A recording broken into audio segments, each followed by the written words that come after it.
Hello, everybody. Welcome back to Cinema Savvy. It is myself, George, joined once more by Ren. Together, not in person, but together on the stream this time round. One day we'll do it in person.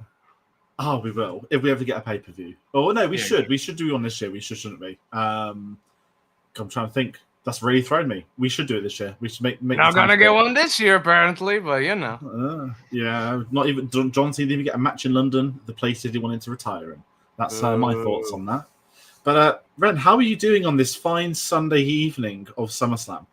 I am fine. I am going into night 2 of SummerSlam the way I should have probably gone into WrestleMania night 2 back in April. After night 1 of WrestleMania, I was still very much, let's go. It's WrestleMania, let's go. And night 2 happened, and now I find myself in the same stage I was in after night 2.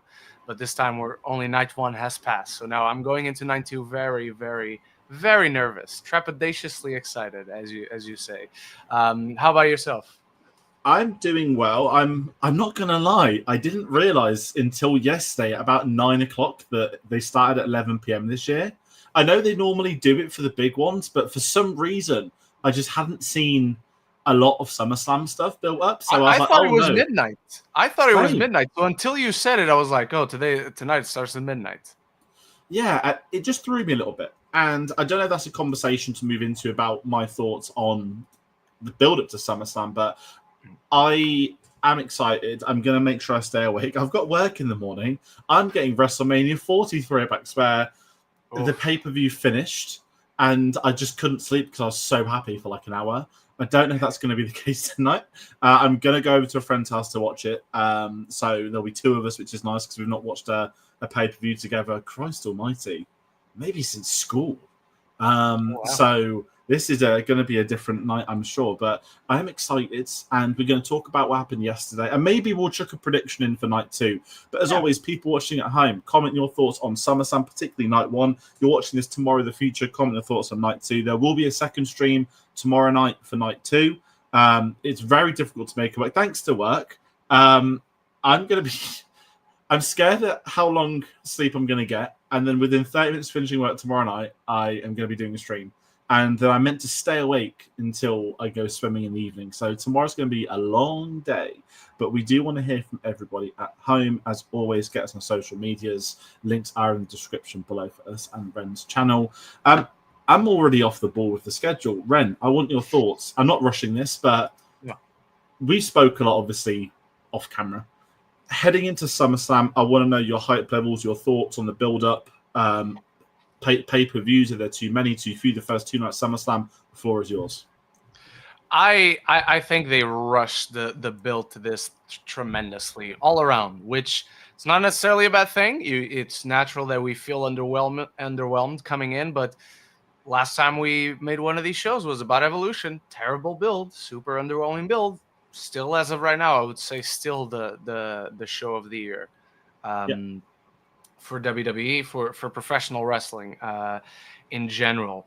I think, just full disclosure out there, this is fully George's point that he made earlier as we were chatting, but as you said, this feels very imbalanced because looking at what's coming up tonight, this looks like a SummerSlam, not in the sense of the quality on paper, because the quality on paper of night 1 is just as good, I'd say.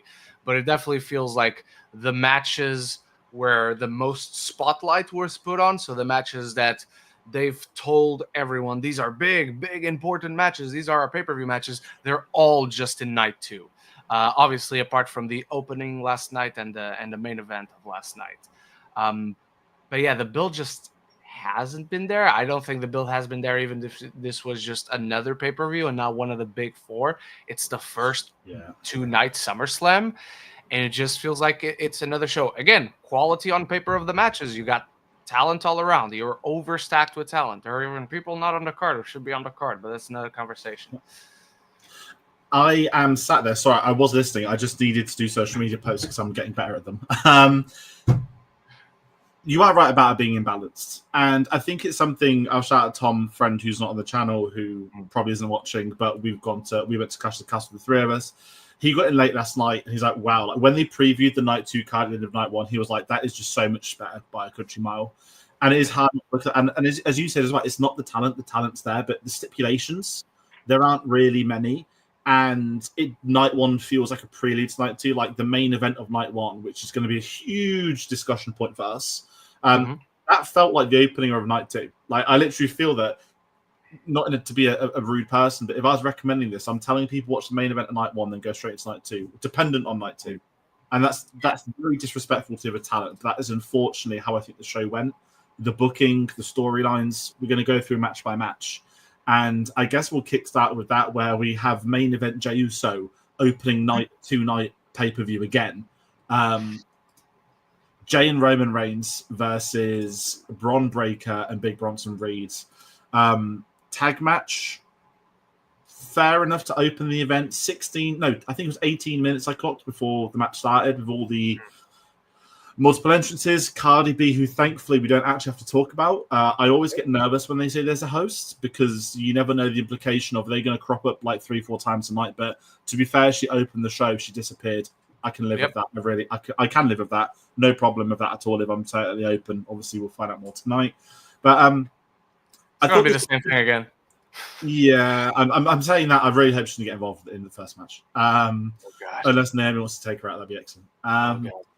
But the opening tag match. Now, I'm going to be open. I've been quite, again, talking about the build-up. I've been underwhelmed with this. I'm not going to, we're going to have to say the big S word, Seth Rollins.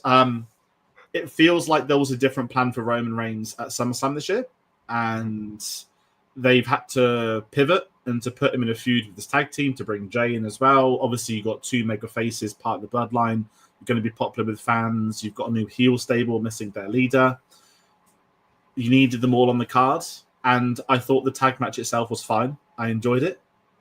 It didn't scream, I don't want to say, I would say WrestleMania. It didn't scream SummerSlam, but 2 nights SummerSlam, it's kind of there. And I'm saying it doesn't scream SummerSlam because I don't think it's anyone's fault because of said injury. Now, we get to talk about the injury in a lot more detail later, which I think derailed a lot of programming. I think, my own opinion, if I go into it now, we need to wait to hear on the behind-the-scenes stuff. My opinion without fact is I think he was legit injured, and I think the scans came out, and it was, guess what? It's a couple of weeks. It's not a couple of months like we feared, and they said, okay, let's play with it. The downside of that is when you've built this new stable, at the infancy of the stable, losing your team leader, and I have a really horrible opinion, which is unfair on Big Bronson Reed, who I liked him. I loved him when he turned heel last year, and he just massacred Seth, and he was killing everyone. To put him in the team up with Bron Breakker under Seth, under Paul, to be like the muscle men, I don't want to say I dislike it, but I don't think it's going to turn them both into stars at the moment. And I struggle with him in this because I wish there had been, not to get like an Evolution version 2, but do you remember everyone was like, it's going to be like Evolution again? I'm kind of glad it isn't, but I think there's a gap there, and I don't think Bronson's earned that spot. And I don't mean that in a disrespectful way. He had a really horrible injury. It's great he came back. But I just think where he was going with his singles was much better. Like, I loved what he was doing. So having the pair of them lose last night to these two, I thought Jey would eat the pin. He didn't. What are your thoughts? I'm now sort of deviated and gone all over the place there. No, you're all fine. I really enjoy this. I think this is exactly the kind of match you put on an opener. Big stars, tag team match. It's chaos. It's big men that shouldn't be able to flying around, lifting each other up. Just absolute chaos and anarchy all around. And I actually think this past week into the build, because I knew it was the most obvious result of the weekend that Roman and Jey were going to win, because every episode of Raw for the past 2 weeks, it ends with Braun and Bronson like having the upper hand. Like on Monday, Braun completely destroyed both Jey and Roman with the double spear and all that. So I thought this was the correct decision. I thought these were the correct winners. I was instantly guessing that Bronson would eat the pin from Jey. because I think you want to save the program of Roman versus Braun. So I really enjoy this. I think the build has been just enough for what this is, because there's no titles on the line or nothing. And I actually think that Bronson actually began finding himself in the midst of the group this last week with stealing of the shoes, and now he's the tribal thief, and he has the Shula Fala, and he has this whole thing with Paul Heyman. I think that it's finally clicking. I don't know why it hasn't clicked before, because they haven't put the effort in. I mean, just now they finally filed for the trademark The Vision, which everyone is, myself included, I mean, like, that's the perfect name for this group. And they've been together for 4 months now. Why are we just now like filing a trademark for the name? I don't get it, but I thought this was a great opener that got the crowd really going. Does this mean that Paul Bettany will be the 5th member? Paul Bettany? The Vision. Oh, yeah. I mean, he's going to have to come around to promote Vision Quest at some point, so why not? There we go. Get him in the ring. You are right. I mean, yeah, Big Bronson. It's the week of the SummerSlam, you get the fun stuff, and I'm glad he didn't just steal the file. Like, to take the shoes, it's so random, and that's why it works so well, because you don't really get that in wrestling. And it's one of those things that reminds you why he's a good heel. Like, of course, you would go for the Uafala, but the fact that he just wants to like irk you that I stole your shoes. What a fucking loser! That's the point. Yeah, and. I don't want to get too into F1 stuff, but there's this thing they have in Australia called a shoey, and the driver have you seen it? He takes his shoe off after a race. I didn't know that was an F1 thing. I just thought that was an Australian thing. Well, I think it's an Australian thing, and then I think F1 sort of globalized it when Danny Rick did it. And there you go.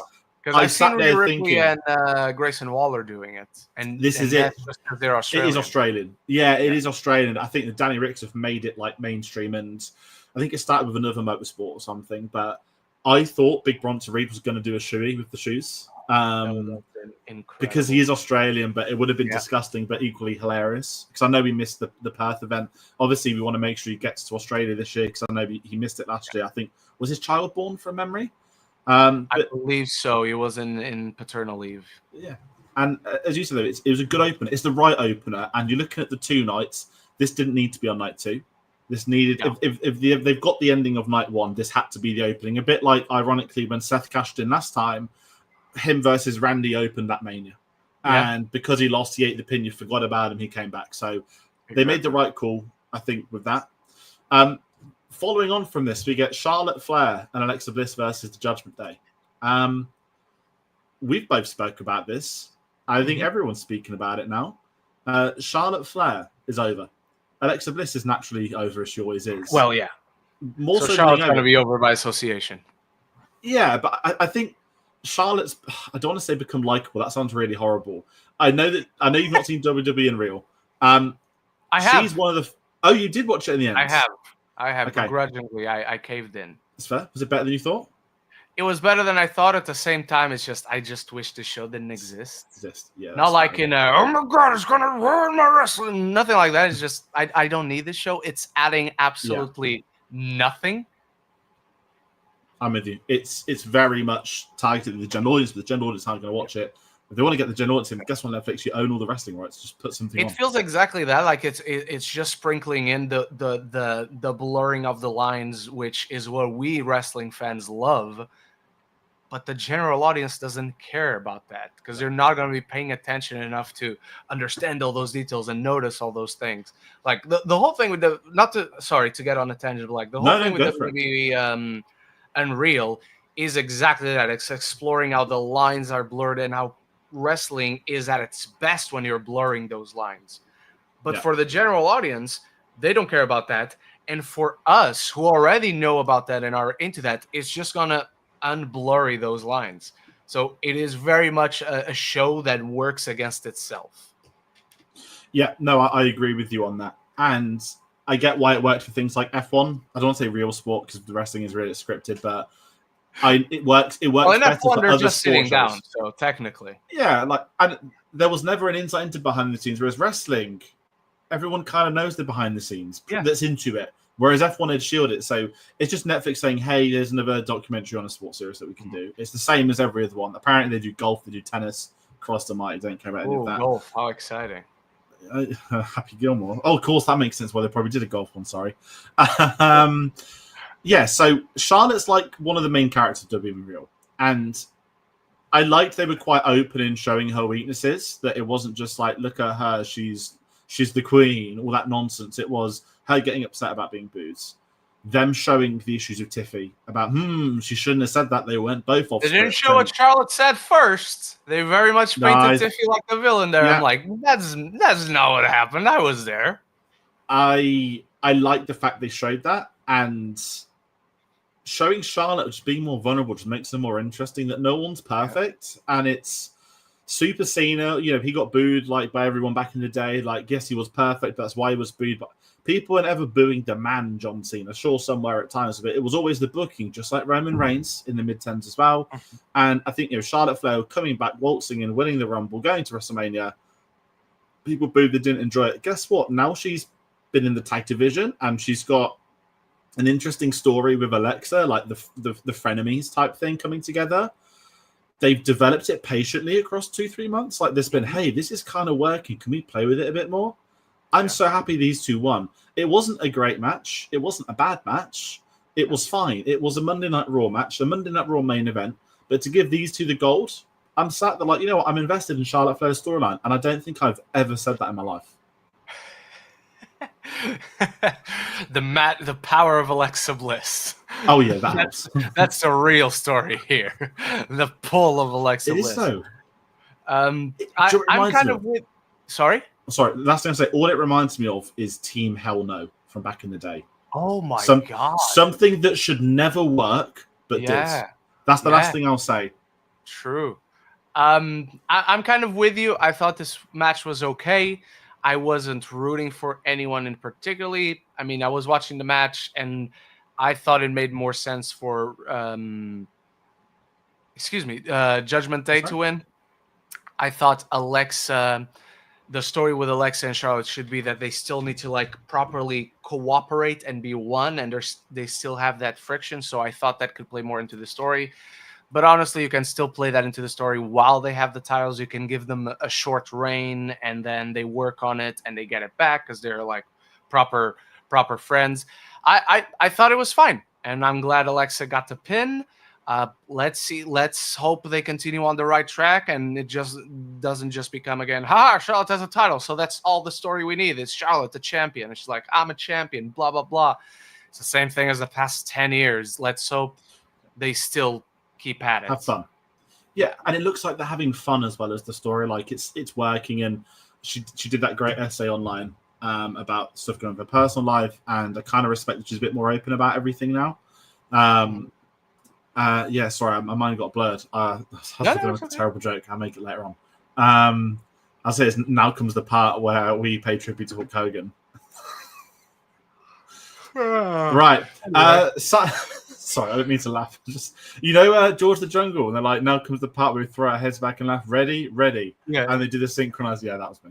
That was me when they did another Hulk Hogan tribute. Sorry, getting that out of the way now. That's a really funny tweet I saw. I think you might have sent it to the group chat. You were Josh, but we won't discuss it here. Someone's crying somewhere that I berated him. I don't care. Sami Zayn versus Karrion Kross. Ooh. The match was fine. It was. I would say it was average. That's the fine level. Two talented people. They've got in-ring chemistry. They've had programming that feels eternal at this stage, which is a concern. And I think for this to continue on to another PLE, I didn't think there needed to be any need for it. Especially given the results. Yeah, like Sami winning surprises no one, which is why I was like, if this had been on SummerSlam, could there be some great Karrion twist? Are they going to play a story? I know there's contract discussions with him. Or if this is W saying, hey, this guy's over, we've got to stand by our rule. If they're over, they're going on a card at an event. Fair enough. The crowd were with Karrion, but I don't think the match people cared for in attendance. It felt very quiet, the crowd. No. I don't think that's on Karrion Kross. They played it very safe. Yeah, I'm glad this feud is over. and I do not hope it's Karrion Kross's last feud. Is That's it all I'm over gonna though? say on that. That's the question. Is it over? It can't continue. Like, it can't continue, can it? Well, there's another feud that they reignite again at the end of the night, George. Don't count it out. Well, that one's different. We'll get to that. But yeah, I don't have anything to add on the Karrion match. Do you? It's not me being rude or disrespectful. I just they play the least interesting version of this chapter in the story, if you want to call it that. Because I feel that the problem with this build is that they had a match. I don't even remember. Was it Saturday Night's Main Event? Was it the pay-per-view? They did the Saudi one, didn't they? The Saudi one. That's it. The Saudi and the Crown Jewel or the King of the Ring. So they did that. It felt over. And then just 2 weeks ago, whatever, they're backstage. They give each other a slap, and it's like, you know what? We're gonna have another match at Summer. Okay, I guess we have a match at SummerSlam now. And there was an interesting beat with Sammy where he was quote unquote tempted with it's not a baseball bat, but it was like a lead pipe or something. Yeah. And he threw it away. And he still won. So I don't understand what the beats on this story were. I don't understand what if we're trying to tell this story with Karrion Kross. I don't understand what exactly we're saying with this story so far. So it's just confusing. Didn't need to be here. Could have been on the follow up Raw after SummerSlam. Anything. Just as long as Karrion loses, I'm still not going to be interested in this match. When he's finally going to win, I think that's worth doing this match again.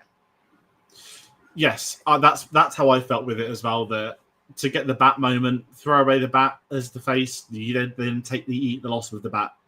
I know that's predictable, but I didn't think the story offered much past this, and I don't know what happens with Karrion. I don't know if we're going to get the brand split soon. There are murmurs, but there doesn't seem to be anything officially said yet.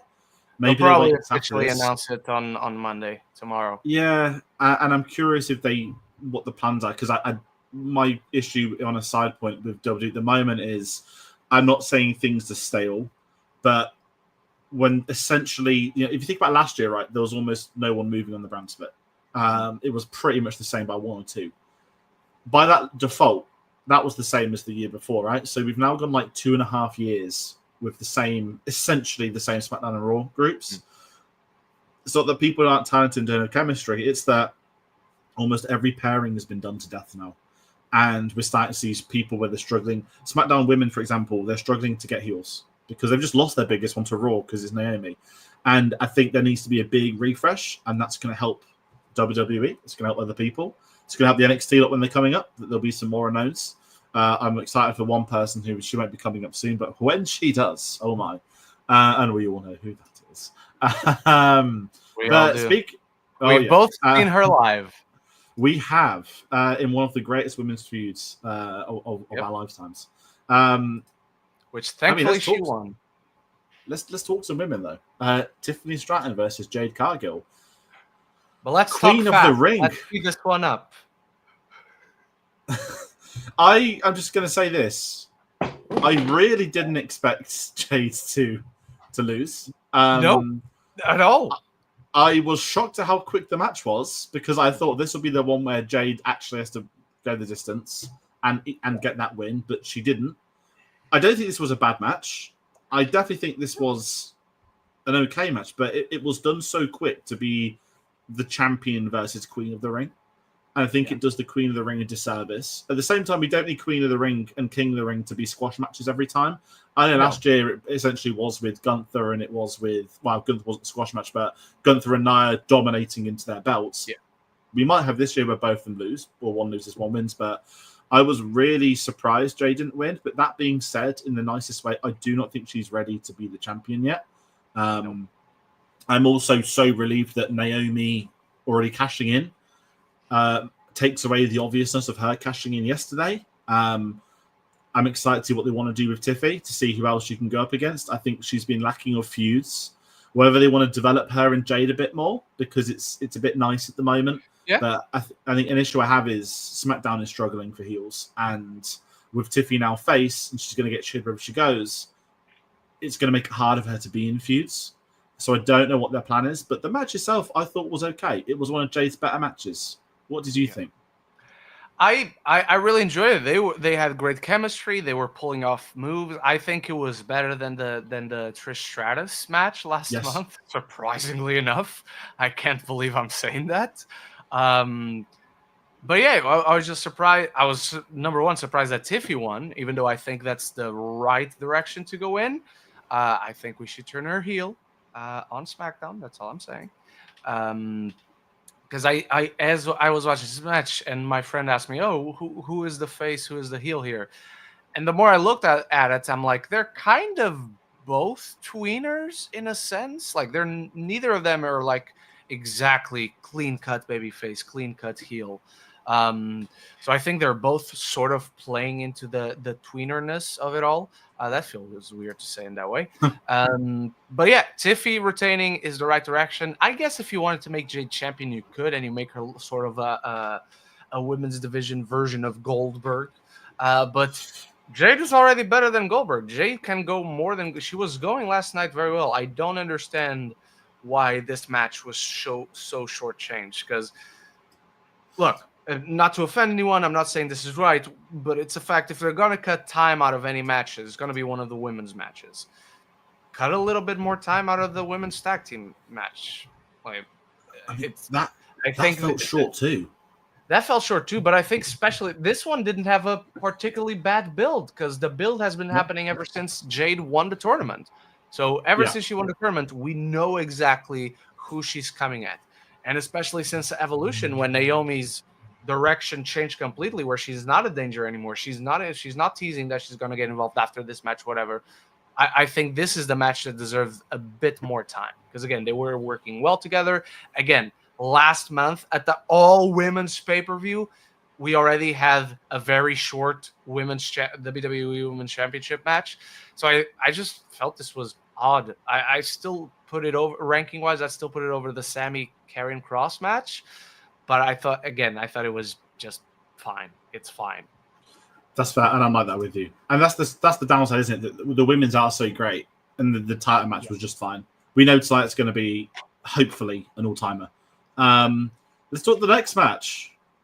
Drew McIntyre, who made it to America, and Logan Paul versus Randy Orton and Jelly Roll. The celebrity musician. I don't know music, so I couldn't tell you anything about Jelly Roll. I'm just going to say that now. Country music. No. And what I did know is he loved talent. He lost a lot of weight. I'll always say fair fucking play to anyone. Especially, I saw one of my friends take me photos of what he looked like before. Yeah, the guy's lost a fucking, he is like a third of the size he was. And unlike some other celebrities, he says, shouting down the microphone, he went to the development center, the performance center, and was training and was working with talent and was actually committing to his role and what he would like to do for the company. Looking at you, Travis Scott, he shouts to the microphone again. And he didn't interrupt the main event. No, he didn't. Oh, and didn't WWE and Real have a lovely tease for us that Travis Scott was originally meant to just escort Jey Uso to the ring, just like the first Raw on Netflix. And I don't know if the report came out, but was it a TKO? Was the one that vetoed it, wasn't it? They're like, we put him in. Yeah. So, that went well. Which, by the way, is just weird to see those headlines because apparently him and Travis Scott are friends. That dude looks like 60. He looks like a 60-year-old Wall Street guy. How are you and Travis Scott friends? That's what I want to know. He probably got called bro by him once and decided that was it. Exactly. Or he just said, you know what, will you be my friend if I let you smoke weed? Raw. Sure, thanks. That's exactly how that conversation went. But I'm going to say this about the title match. For a match I do not care for. A concern heading in wasn't just the fact Drew might not make it, and as much as I hate Logan Paul, you have. I'm not going to say Logan Paul is main event caliber, but he has been in a main event before. Yeah. And at a time where WWE has been struggling with injuries, as we thought, and other things, I did wonder: have we messed up somewhere by having a tag match with Drew, basically taking Drew and Randy off of the board for a bigger picture story? This being the sort of pre-main event, it felt too long. It was a fine match. There was some good spots.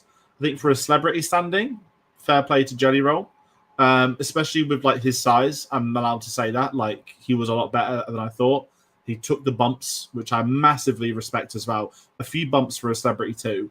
I just did not care in the slightest for this at all, and I'm glad that Logan Paul won. I've never said that before, mainly for Drew's sake. But I'm not like anti-celebrities coming in. Like I've never seen the match, but everyone speaks about Bad Bunny versus Damian Priest is an actual great match. I mean, obviously at one point the plan was Ray versus Bad Bunny, which I probably think's got a chance of happening still. Like I don't think he's like not connected to WWE at all. It's just he's obviously probably been on tour. He was shooting Happy Gilmore for ages as well. Like he will be someone that's welcomed back. Jelly Roll probably a bit more hesitant welcome back. Like you did all right, fair enough, but you don't want to make it too much of a thing with repeat occurrences. But to be honest, I don't think Bad Bunny took ages filming Happy Gilmore. I don't think that movie, the way it looks, took ages to film. It feels like they shot it last week, to be honest. They just got found any celebrity in any role. He's the only celebrity that actually had a role. Every other one was just a cameo. Like this could have been an extra, but we put like Eminem there. This also could have been a walk-on role, but we put in have money. Boyfriend. Yeah, that's what it was. It's like, do you want to hang out with Adam Driver with Adam Sandler for a day? Sure, come on board. That's probably how it was. Here's $1 million. Netflix paying for it. It's not going to get cinemas. They won't get their money back, but they get to say it. Your thoughts on the tag match? I thought this was fun. It's celebrity matches are always like kind of, I wish it wasn't there because that way you could give the job to a proper wrestler. But I think this works. Mad respect to Jelly Roll. He took bumps. He has some bruises on him today because he took that big fox splash on the table. I was seeing them setting them up, and I'm like, God, he's going to take it. And respect, he took it. His selling needs work. He needs to not protect himself and stay there for like 2.5 minutes. So obviously, but I think for his first match, I think he did a fun job. Surprised with the results. I thought Jelly Roll and Randy Orton were going to win. But I'm glad, like you said, for Drew because he needed the win because he lost a Saturday night's main event where I thought Drew was going to win. A celebrity match. I'm sure it's going to happen again because you're not going to have Jelly Roll and have him lose and him not come back. So probably expect Jelly Roll versus Logan Paul at WrestleMania next year. That's all I'm saying. Remember this podcast. Clip this out, George. So when it's officially announced, you put this on TikTok or whatever. It does feel like, hey, you did a tag match now, do you singles match? And it's the musician and this. Yeah, I can see it easily. And I said he wasn't bad. Like he took. It's not just, he went for a table. He took the commentator's table bump, which are a lot more painful. And to be fair, Logan Paul got his viral moment, didn't he? He put the sunglasses with the cameras on, which the video does look actually very funny, if I'm honest. But yeah, that's the match got. I mean, come on. We're not rushing through it really, but we know why. Main event. CM Punk versus Gunther for the World Heavyweight Championship. A match that was originally part of the plan for WrestleMania this year. A match that many Europeans got to see this match earlier this year. It was played, I don't know how, I think they did it a few times on the Europe tour, these two. I think one of them was even a steel cage match. But we finally got televised Gunther versus CM, and as CM Punk calls him in WWE Real, his European friend. Ren, I want your thoughts before we even get to this, the build up to this. Just getting these two in the ring together. We have seen CM Punk mentioned in interviews, both like on WWE proper or on press tours for WWE Unreal or whatever, that he really would like to be in the ring with Gunther. And the way he talks about Gunther's style and how he matches I think these two made magic together. This was a proper scrap where you could just see two dudes going at it. The technical side of it, the storytelling side of it, I think they work marvelously well together. I thought this was an incredible match that didn't feel too long, didn't feel too short. They didn't rush anything. They didn't slow anything down. It felt like a main event. It felt like something big was on the line, as well as the pride of both these men, both these athletes who are both just trying, I am the best in the world. No, I am the best. And it's all that. It's exactly what you want from a mean, scrappy, rough, and tough main event for the World Championship. I thought it ticked all the boxes that a match like this should to end the night. And I'm glad we got a proper result. Yeah. And we had to deal with the other thing afterwards. I'm with you. So these two I love. I think from a technical perspective, Gunther is very much atop of the mountain of the current WWE with a few others. I'm not just going to name for the sake of it, but we all know his capabilities as an in-ring performer, his traditional approach to wrestling. You then got CM Punk, who is... I saw a tweet I can't get out of my head, and I don't want to say it because then it's opinion online, but someone said the CM Punk entrance now, like when the music pops, someone actually said it sounded level of Stone Cold. When the glass was shattered, now it's the CM Punk noise. Doesn't matter what scenario, everyone now screams the moment they hear it. Yeah, that's it, the static. And I thought about it, and I was like, I'm a fanboy, right? So I'm going to agree. But I'm also sat there like, every time I now hear it, and it comes up randomly on a show, I'm like, obviously it's because he's over more so than anything, and everyone loves him, and he'll be booed as a face or a heel, no one cares. But it is up there, and I think, like the glass shatter, because it's so quick, you can hear the audience reaction to it as well, which goes a long way. But I was excited for this match, but I did not expect this to be one of the best matches of the entire year so far, if I'm allowed to overhype this. Because I've not spoke to you guys yet. Because we've got a group chat, and we sort of work out when people are asleep, because no one puts a spoiler as a default. And I was like, I think he's in like a Fantastic Four inspired ring gear, because obviously it's clobbering time. You had the blue and the white, and I was like, it is Fantastic Four, but no one said anything. And I started getting like vibes building up, and when the match started, and I won't do like a minute by minute, but as it continued, I was like, this is a proper old school wrestling match. This isn't like, oh, it's the 80s, here's an atomic leg drop nonsense. Yeah. It was like, here is a monster, and these are just two people trying to not kill each other, but they're trying to wrestle one another. They would like to win. Is it going to be power bombs? Is it going to be submissions? Is it going to be chops, spots? You name it. And this sounds so Gammon-esque. It was everything this match should have been and needed to be. Yeah. And where I kind of go with this, the biggest thing for me, and we won't talk about the cash in yet, and you kind of just implied it there. The fact that this match was able to finish, there was a result. The fact that CM Punk beat Gunther, I genuinely didn't mind who won this match. No, I wasn't expecting it. I thought Gunther was winning. Same. I thought Gunther's winning. I thought it's still too early to give Punk the belt. Yeah.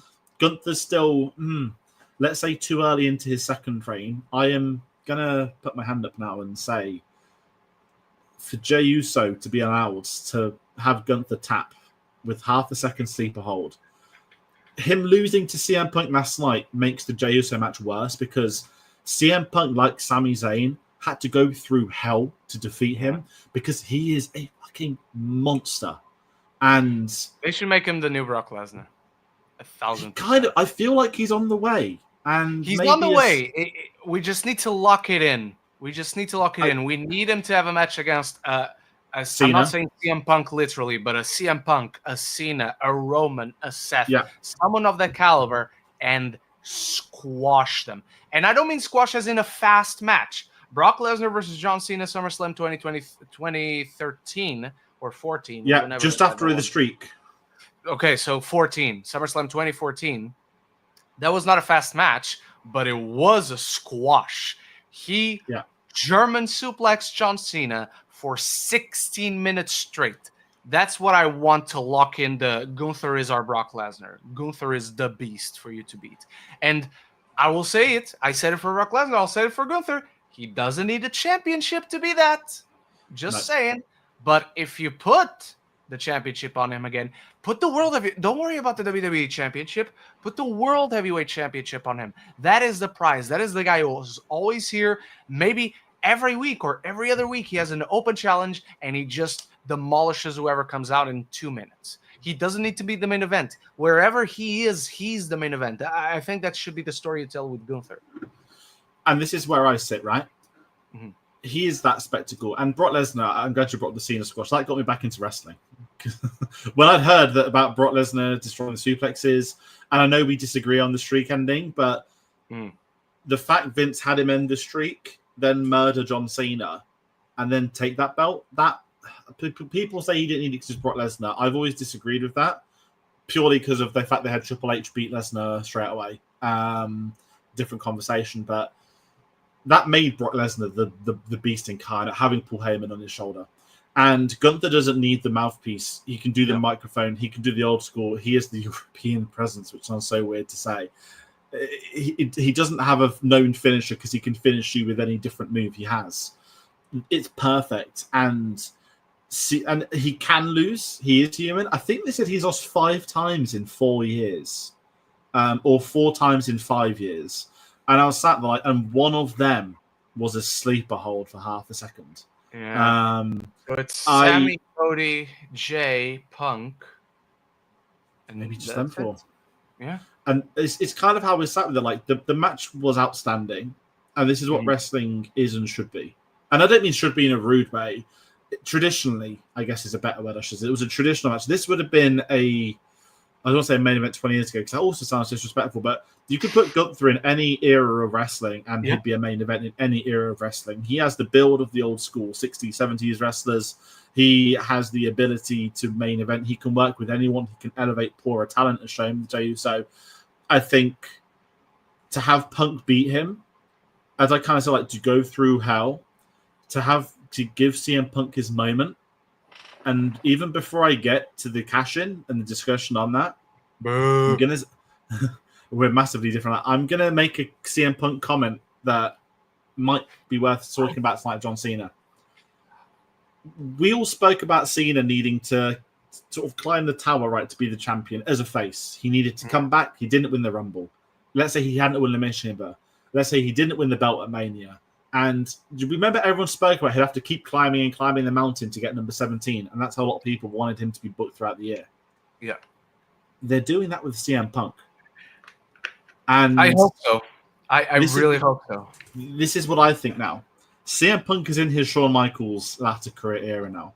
He doesn't need a belt. He's a main event draw. He will be over no matter what happens. Yes, he's going to get a belt eventually. Obviously, Shawn Michaels got his straight away. Elimination Chamber, that's the only one he ever held. And he lost it a month later. Yeah, and I think Punk, I'm telling you now, is going to win the Rumble.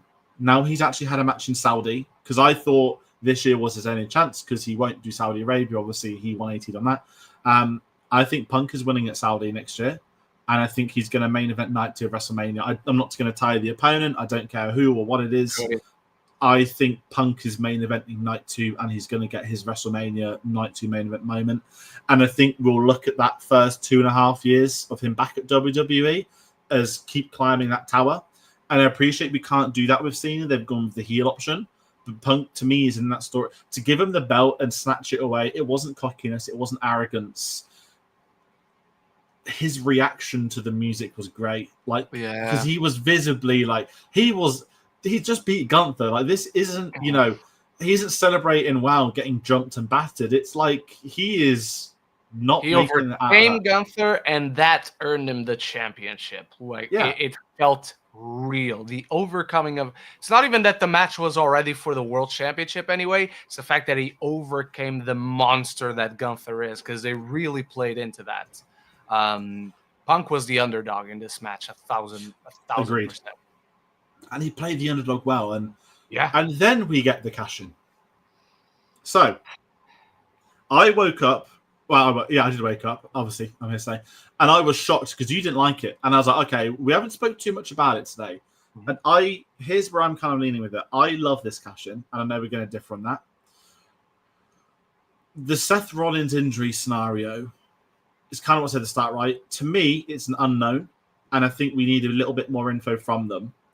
But I thought they would do this on night 2 with Cody Cena, which now takes it off the board for tonight, because we had Seth. More sense.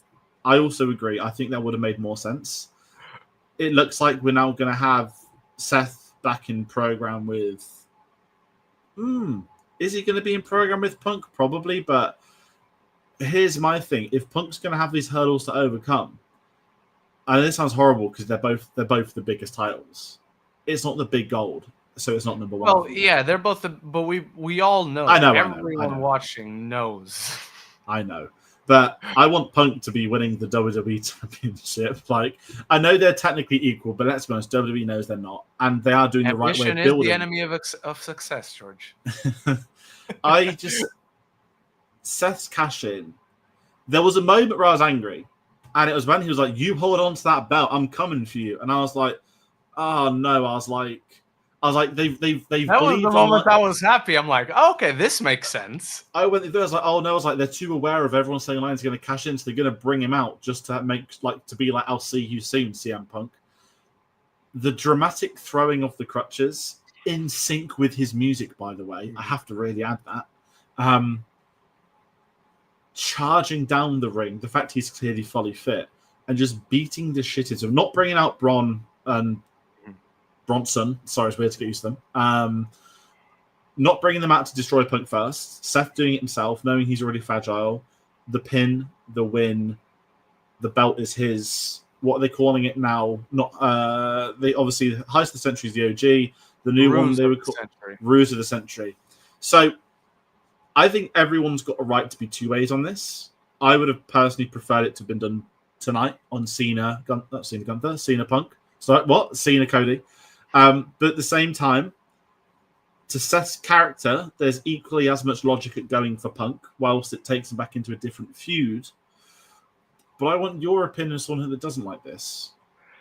Yeah, this sucked because it point blank makes no sense. I'm always a story guy, you know this. Story comes first. This makes no sense from a story standpoint because if we're just talking about the story, so Seth Rollins threw his match against LA Knight last month before Punk was even the number one contender. So his quote-unquote plan was, I'm going to throw this match and just sit on the sides for a month just in case CM Punk becomes the number one contender. And which, by the way, Seth could have prevented because Braun was in that match. Braun lost against CM Punk. What the hell, Seth? And then, just in case Punk becomes the number one contender, and just in case he wins, and then I'm gonna be there, and not because he always said, "I'm not gonna let you be champion as long as I'm here." Well, CM Punk's become champion for 5 minutes, but he's been champion now, so Seth already failed. The other thing that marries sort of into that is.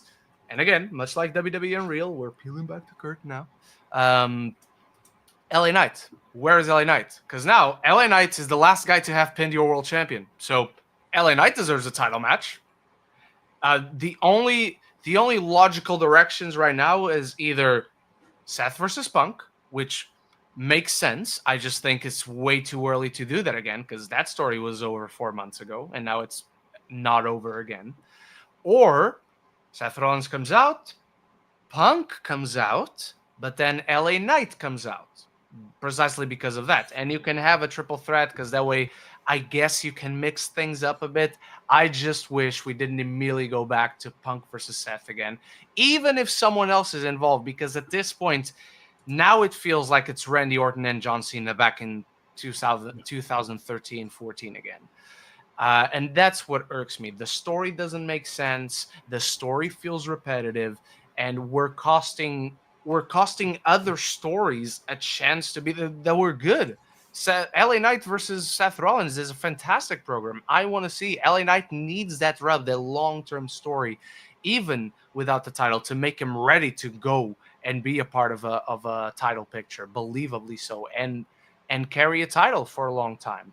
And again, because of this, yeah, sure, I want LA Knight to be at least in the picture, and maybe he's going to be in the picture with a triple threat. But are you really going to tell me LA Knight, as big as he is, as much as I love him, as much as he should be the guy carrying the title right now, he's going to get lost in the shuffle because it's Seth and it's CM Punk? Those are two of the biggest stars ever who already had a story going on before he was ever involved. So to me, I'm willing to change my mind. I'm happy to be proven wrong by the time Raw comes around tomorrow or Tuesday for us. But as of right now, I am very, very, very, very, very against this. I think it's the laziest possible direction you can tell. And there was a tweet I sent to you earlier today where the whole injury, is it real, is it fake, feels precisely calibrated for just another season of WWE and real. And hopefully it's not. This is not confirmed. So hopefully we're all just reading way too much into it. But if it is, it's yet another nail on the head of story. Story is paramount. Nothing gets ahead of story. And that includes the story in the second season of WWE and real. I'm with you on a lot of what you've said. So you kind of answered the big thing I was going to say. A lot of this is hinge dependent on what's going to happen on Monday Night Raw. Because I also agree. By default, LA Knight now should be walking out first thing on Monday saying, I beat you, get me that fucking title match. Yeah. Great program for LA Knight. Is he going to move to Raw? A lot of people want it, myself included. So I agree with that. Where I maybe disagree is the Punk Seth stuff, because it has gone on for eternity. It went on when one of them was at AEW, for God's sake. And well, sure. Yeah, like they've obviously had their issues, known public issues. And hey, both you and I were there in his last match on AEW, so. Oh my god! Sorry, I didn't message you this. That made me realize when his music started, it delayed him coming out, and I was like, "Has something fucking happened?" He didn't come out for ages. Oh no, you did mention it in the WhatsApp group. Yeah, I was sat there like, did he just choke someone backstage? Like, but he saw Seth Rollins and he was like, "Motherfucker!" Yeah, I did think something happened because it came out delayed, but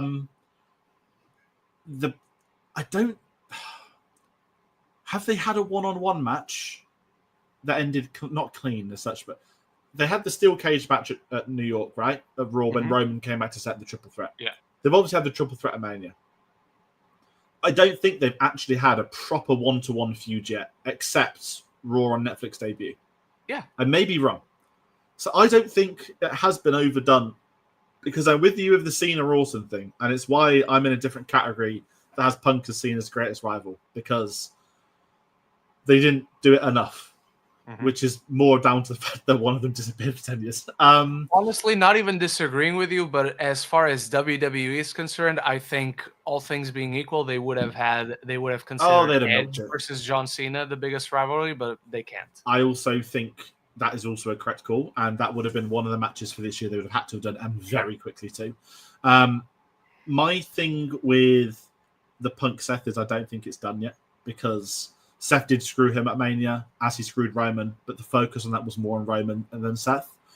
I'm also concerned that I don't want Punk to go into programming with Seth for the next 3 months. I'm the same as you. I don't even want Punk to have Seth at Mania. I want Seth versus Roman one-on-one at Mania. The triple threat this year was great. Get Punk in against someone else. You mentioned Cody. I'd take that in a heartbeat. I want Seth versus Roman at Mania if Seth doesn't have the title anymore by then. Otherwise, I have another one for Seth. Because that match doesn't need the title at all. And my opponent is the Royal Rumble winner, by the way. So Punk in my head is now winning the Royal Rumble again. Who have you got? Is Braun? No, Sami Zayn. Sami, because it's in Saudi Arabia.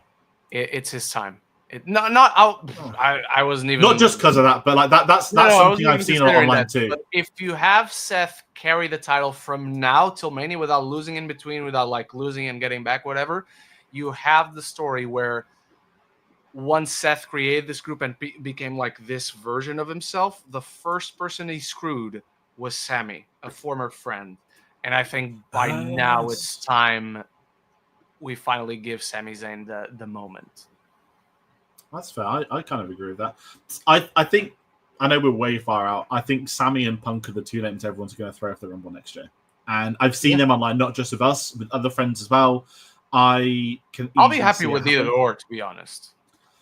I'm fine with them. I like both of them. If there's a story to tell with any of them, it really also depends on what happens post Cena and what happens with Cena's belt and Cena's story, legacy, who retires him. But the Punk cash-in, it's fine that we're different on it. But kind of that being said, how did you feel about Night 1? Because my honest and final thoughts on Night 1, aside from the main event, I really didn't not care, because I didn't not care. I just didn't have the. It didn't feel like SummerSlam. I thought SummerSlam outside of Mania was their best event last year, and it was one night.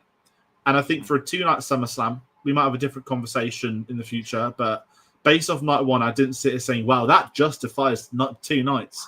The main event did, but I don't think anything else. It felt like a fun pay-per-view, maybe a clash at the castle, a clash in Paris, whatever. It didn't feel like, why is this 2 nights? I thought main event and opening match justified it a bit. Everything else in between, you have a celebrity match, so obviously that's a pay-per-view thing. But other than that, it's fine. I hope tomorrow, even if text, because I can't do the show tomorrow, we're just chatting with each other going, oh my God, night 1 was just saving our appetites for night 2, because night 2 was so much better. I hope it's exactly that, how we're talking about it, how we're reacting to it. But again, it wasn't a bad show. It's fun. It's just not... It doesn't feel the caliber of what they clearly want this year's SummerSlam and going forward, I guess, feeling like. This felt like, if it was last year, if it was just a one night, to be like, yeah, it's a SummerSlam just like any other. Like, nothing too good or too bad about it. But the fact that it's the first 2-night one, and they really should have gone all out, they didn't go all out. And apparently they could have spent more time. I'm very happy that it was over by 2:30. But apparently they could have gone up till 4 a.m. So all the matches could have had more time. The ones that needed it, at least. I don't think you need to add more time to Punk versus Gunther, because that was already 35 minutes or whatever. That was kind of it. There was at one stage where I thought, is this going to be done by 2? And I was really surprised, like, this could be done by 2. And thankfully it wasn't, because the main event was so good. And I think by having a main event that good, it sort of, not like negates the other matches, but it does make you think that the other matches just weren't on a level. There was nothing to compare it to. And again, that's sometimes great, but it's also sometimes not. And the main event is the reason why you have a 2-night SummerSlam. Yeah, it is. And whilst I was against the Manias back in the day, being 2 nights, I'm much more with them now. And kind of that being said, we are 30 minutes away from the episode starting, episode SummerSlam. Carl's but even guys, I don't watch much wrestling, but love listening to you two. Really entertaining. Thank you, Carl. Always with support. Thank you very much. I would add this. If you don't watch wrestling, this isn't me quizzing you. If you were to watch WWE in real, as someone that doesn't watch much wrestling, I would be so interested in an opinion on that. I'm not saying go watch 5 hours of TV to leave a comment, because that's a lot. But I'm glad you're finding it interesting. But if you were to ask for a wrestling suggestion, main event of SummerSlam Night 1, as we just spoke about. And the beauty is it is now on Netflix. Now, I don't pay for Netflix. Thankfully, it's free with Sky Stream. For us, I wouldn't pay for it. Well, I would pay for it now they got wrestling, but it's so much more accessible now, which is great. And I know some viewing figures came out, but Ren, the last thing I'm going to do tonight is WrestleMania. Sorry, tonight is SummerSlam Night 2. Summermania. Not to take anything out from the match. I know there's going to be some incredible matches. I want one prediction from you, but I want your prediction on what happens in Cody Rhodes versus John Cena. Ooh. Guys, I'm going to go with my heart. I have never in my life wanted to see Cody Rhodes kicked in the nuts as much as I want to see him kicked in the nuts tonight. By John Cena, to be specific. It's a ruse. Again, going back to, I'm always a story guy. Story comes first.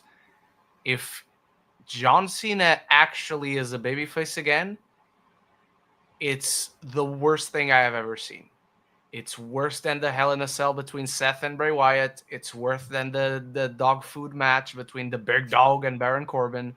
It's worse than when they had Braun Panties match. It's worse than when James Ellsworth were the first Miss Money in the Bank match. It's worse than when Santina Marella came out of WrestleMania 25. It is the worst thing that I've ever seen as a fan of professional wrestling for over 20 years. This point, which sounds depressing and makes me sound old, which I am. I'm going to own that shit. John Cena, he fooled us all for a weekend. And he kicks Cody Rhodes. And Cody Rhodes, if I don't mind seeing Cody Rhodes lose again. because it's John Cena playing on the fact that Cody Rhodes is a good heart. He's the hero. He's the Luke Skywalker. He's the Superman. He sees the best in people. That's the real punk rock. So yeah, I want that. I want a heel John Cena by the end of the night. I agree. I hate the concept of his face turn being on a Friday night before SummerSlam. That opened the door for a Seth Rollins before cash in. anything. Yeah, I hate the fact that his face turn was, you know what, guys, and it was that. It was exactly that's what it was. If it was, it doesn't work for Cena, and he will turn face by the time he retires in December. Oh yeah, still he should. 4 months away. 4 months away. Not doing it 4 months in, and I massively, massively disagree if he is actually a face. I don't think he is. I don't want to be the guy that says, oh, but this is happening. Well, this is a film channel. We know there's a Street Fighter film. We know Cody Rhodes is going to be in it. We know that Roman Reigns is going to be in it. To me, Cody Rhodes has to die tonight, categorically, for a few months of TV programming. This is the kayfabe I go with. He needs to be massacred beyond belief to justify. Travis Scott comes out again, but this time he just pulls a gun.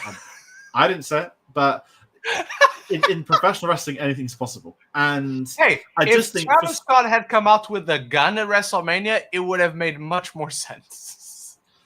Yeah. Wow. I was going to make a comment about him in live audiences. He's not the best, is he? He's not going to. No, I wanted to say anything other than a gun too, but it felt too real. I'm just in that vein that Cody, for programming, he can't. If they're writing him off for a few months, Cena needs to massacre. Now that Seth is out of the picture, has his belt, it has to be on John Cena, and this ends the haha, I'm a good guy after all. And it's a good ruse if they did it for 2 days. Still stupid to do it for 2 days, but you're just playing the same card twice. But we need a lot of damage control right now. We just need damage control. So yeah, Cody's got to go, and John Cena needs to stand tall, and that is then going to make John Cena more of the monster I don't think he's had the chance to be as a heel. And someone is going to need to step up to take out John Cena in the future. So just expecting that I will fall asleep and not catch at least the last match live. That's the only match I missed last night was the last match. I want to wake up with a picture of John Cena standing over Cody Rhodes' bleeding body, bleeding from the head, with the belt and like this to the camera. In his Peacemaker costume. Oh my god. He's gonna kick Cody in the nuts with his Peacemaker helmet. He's gonna whistle down Eagly, and Eagly's gonna come out and attack Cody Rhodes. That's it. I will say I'm very surprised that WWE haven't had Peacemaker sponsor this event. I am too. Given it's out in a few weeks. John Cena's gonna have to do the Peacemaker press tour anyway. I mean, that hasn't stopped him so far from being champion. No. But one more comment before we run out from Carl. I loved WWF growing up. SummerSlam was my favorite event. I was always a Bret fan. I went to live show and I did enjoy it. I just didn't the rest of this. That's absolutely fair. If you like Bret, you'll like Punk. That's the standard go-to comparison. But SummerSlam for me, like my memories of getting into wrestling was SummerSlam time. Okay, Rumble's the first thing I ever saw, but me and my sisters in holiday in Spain, it was the lead up to SummerSlam, I think 2007, when it was Great Khali versus Batista. And Wine Up was the song. You had Umaga around. I remember that summer very well. I love SummerSlam as an event. I really do. My first I don't remember WrestleMania 20 had just happened because I remember seeing Eddie Guerrero and they were playing the video package of Eddie Guerrero slipping out of the boot with Kurt Angle when Kurt Angle had him in the ankle lock. So those are like my first few memories of wrestling. Excellent. We'll be able to talk about it a bit more. I know we're not going to get you on tomorrow. We will get you on for Clash in Paris, which is a Sunday. But guess what, folks? It's in Europe. And I'm going to be live from Venice. Unless I have to watch the movie that day. Oh, shit. It's Venice? Of course it is. Yeah. It will be the first few days of Venice. No. It starts 27th. Yeah, it will be. It will be the first few days, yeah. Yeah. Because they're doing... Yeah. Oh, that's interesting. We'll have a conversation before, but we will get. I will know at least a week in advance if I will have anything on that Sunday or not. That's fine. I'm not gonna tell you in Venice to say, "Come on." And I will be an hour ahead of you. I'll be on the same time. You'll be the same time as I was gonna say. You'll be in the same time as you'll be watching wrestling at a live time. Exactly. Exactly. You're gonna be watching wrestling an hour behind even earlier. In the words of Hulk Hogan, and a great return this episode, he once wrestled like 380 times because time works differently according to him. Yep. Yeah. He wasn't dead in Japan when we got to... Yeah, someone did a ranking video of his worst lies recently. This might make us look like terrible people, but I'm not a terrible person. I'm happy to mock a terrible person. Also, for Carl, for our commenter, you'll be happy to know Goldberg's retired. Oh, I did the thumbs up. Right, that is it. Right, listen, I'm going to have to very quickly run out because I got 24 minutes to get into town to pick up a dinner and to get to a friend's house to watch some wrestling. Everybody watching at home, Carl for commenting, people who've been watching, thank you so much. We'll be live tomorrow, 5 p.m. UK time, 9 a.m. America, 12 p.m. America. I'm going to be shattered. I'm going to have bags under my eyes. I'm going to look like a mess. I'll have been straight from work, but we'll be watching SummerSlam. So thank you all so much for watching. Take care, and we'll see you on the next one.